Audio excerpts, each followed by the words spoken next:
Hi, welcome to Painting Without Pain, where I show you how to paint without pain, or, minimal pain. I don't think I have a trick to do trim without, I don't think anyone has a painless trim trick. It's just an endurance thing. But anyway, Warhammer is expensive.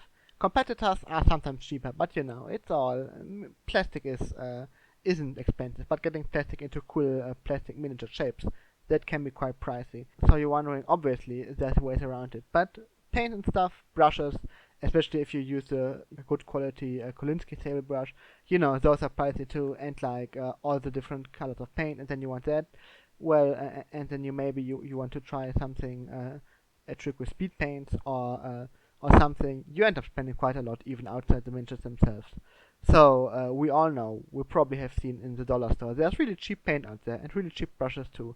So I thought, you know, can we use those? Can I paint a miniature with one? I mean, obviously I can, but how does it look? So I did just that. I actually did it almost a year ago, maybe quite a while.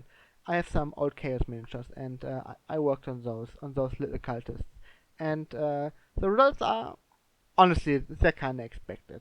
I'm not the best painter, not the worst either, but I think it's definitely not something my channel name would recommend. So you can paint with them, but it's a lot of pain. It's probably not worth. Paint isn't the most expensive thing in the hobby, and it's very much not worth cheaping out on. But let's see how it is. So we have this texture paste kind of thing. We've got this metal paint. We've got this confetti colorful thing. We obviously got this hobby tool, which I mean is useful anyway. I didn't have one like that. We got these really cheap, allegedly professional brushes. We got paints and all kind of colors. And let's see what we can do with them. Now here we got the actual subject. I painted one of the cultists already, and the rest is unpainted or mostly unpainted. So like some of them I put a bit of shade on or a bit of metal because that's stuff left over. But like let's get to the actual painting. So the brushes are, I mean, they're fine-ish. They're probably not gonna last for long. But like at the start, they're fine. They're good. They work. Now the paint on the other hand, they work too, but like they really don't have the coverage we expected. Obviously, like base paint, the kind of stuff we used to, has a very good coverage. Other stuff, I mean, speed paint is by definition, that's the way it works, is that it's transparent. Inks are too, but like not as transparent, or rather as loose as these. There's a very low pigment rate.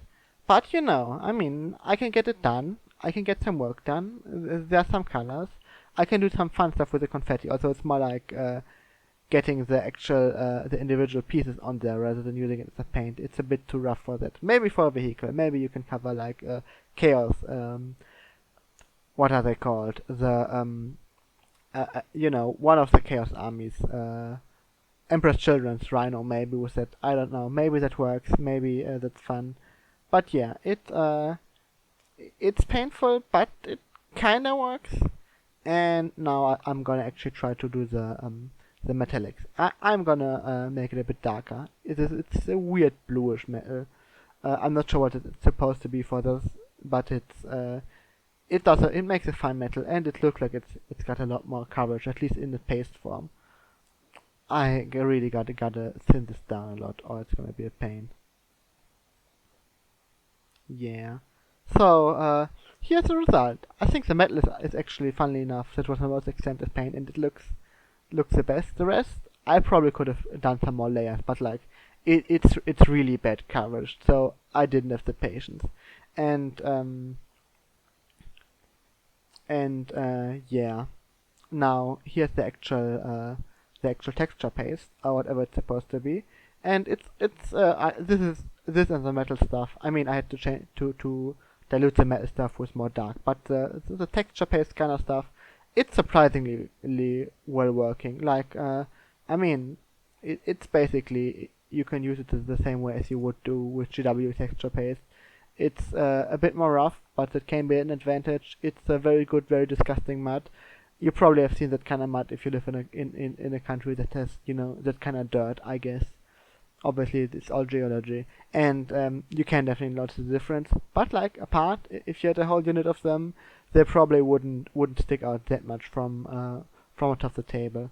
Like, it's serviceable, but I still would recommend cheaping out here. I mean, there's no reason. Yeah, it's really cheap paint, but like it's not like you need that many colors. Like you get for €5 you can get probably more because inflation now. But with €5 you can get 20 really crappy base paints where half the colors you're not gonna use. Better buy like 3 good paints for €10 or something, or cheaper depending on what you get. Don't get those. Don't do this. I don't know what I did. I think I gave the paint pots to my girlfriend who's doing like painting on canvas stuff, like Leonardo da Vinci style paintings.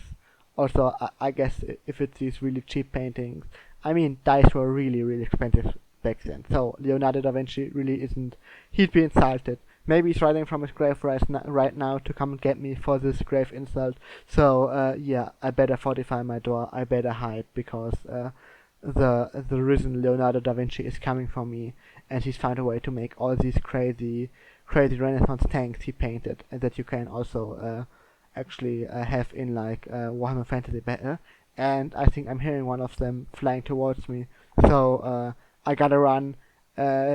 You can't forget to like and subscribe because I'm gonna be dead in a second. So goodbye and good speed.